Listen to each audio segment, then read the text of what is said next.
रहमत विधात के हाथ में।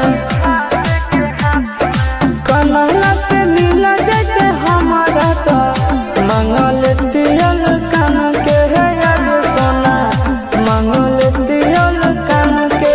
जोड़ी है बनावल भगवान के, दोष न है इंसान के है याद सोना, दोष न है भगवान के।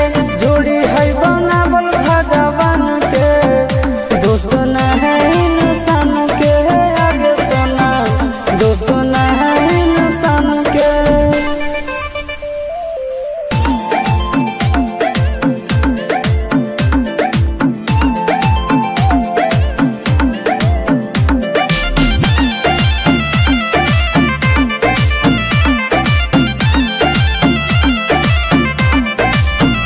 आगे तोर नहीं कसूर नहीं हमर कसूर गे, दोनों के कैला का ऊपर वाला दूर गे।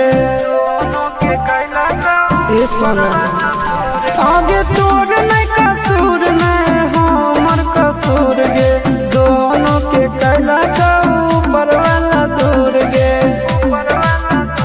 आगे आशीष के छोड़ा के तो मिलम भी चिंटू या न जान से आगे सोना, चिंटू या न जान से। जोड़ी है बनावल भगवान के, दोष न